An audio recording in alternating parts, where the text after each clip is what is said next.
Good. Now, boys and girls, since we have finished discussing our social studies lesson for today, which is, can you tell me, Naisha? Great, weather instruments. Now, I hope you listen keenly to what I discuss with you because we're going over to the IT lab now to do an activity on the computer. Let's go. Come on, pick up all your stuff. We're heading over to the IT lab. Remember, do not walk with anything to drink or eat. It's time for us to do the activity for the lesson we previously had discussion about in class. Great job. Great job coming over, boys and girls. I like that you walked in your two lines and you came quietly. Now, everybody take your seats. The PCs are already on for you to start doing your activity. Good. Now, you're going to go into the part that says it shows a P and it's a PowerPoint presentation. It's at the bottom of your screen. You tap on it. It's closed right now. Tap on it and it will open. Good. Now, it is already open for you and all you have to do is pay attention to your instructions to get this activity done. Now we have 3 slides on this PowerPoint. We have 1, 2, and 3. Good.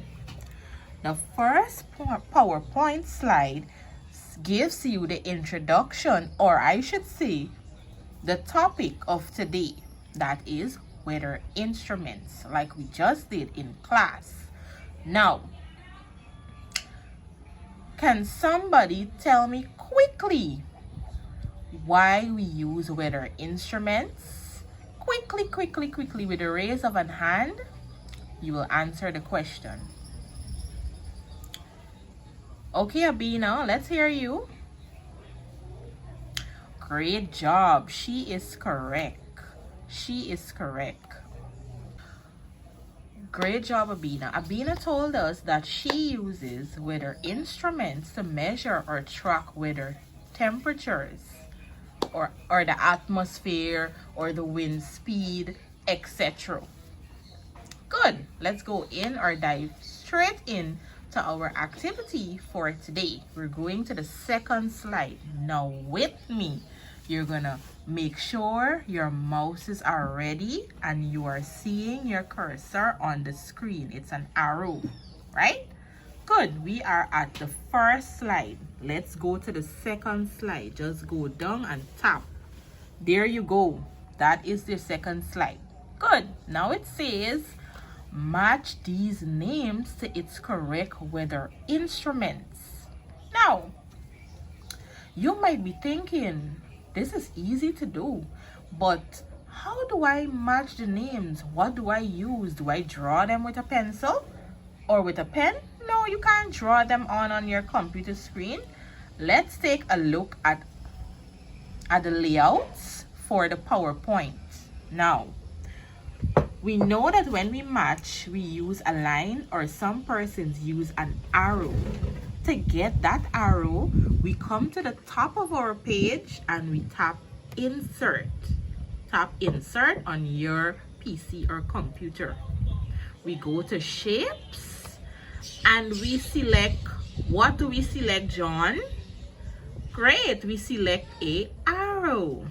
When we select the arrow, automatically you can draw that arrow on your page, right? So the first diagram we're seeing is who can tell me the first diagram? Good, Kezia. Kezia said that we are seeing a rain gauge. Now, which one of these words is a rain gauge?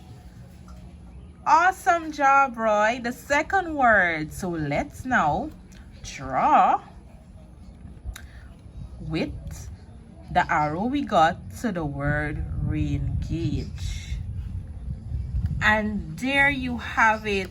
you have matched the rain gauge to the correct spelling of the word. Let's go on to the second diagram.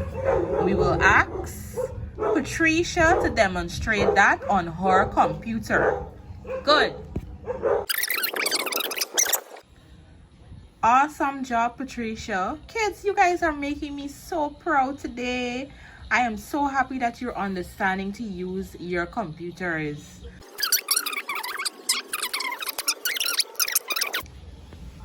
Now for the last slide, which is very easy, just as the second slide, let's go.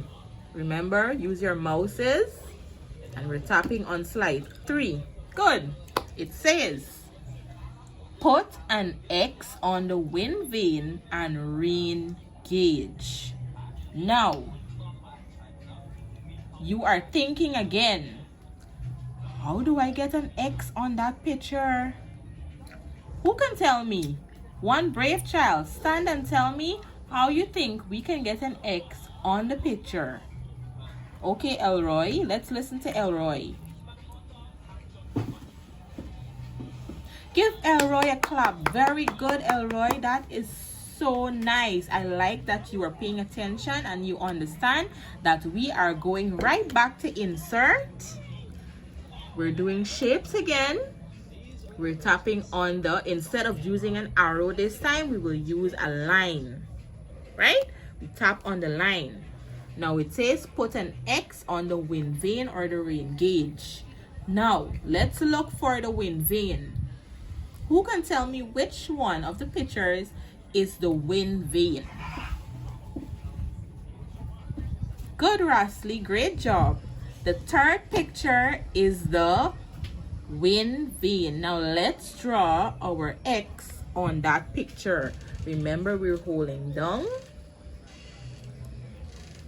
and we're drawing the X on the picture. Awesome job, guys. Now we have to do another side because it's not a complete X. So we insert again, we go select a line, and we use it to the other direction. And there you go, your X is on your picture. Now you are left with one to find. When you're done, we're going to observe everyone's PC to see if they got through, and then you might be getting a prize at the end for those of you who do the right thing.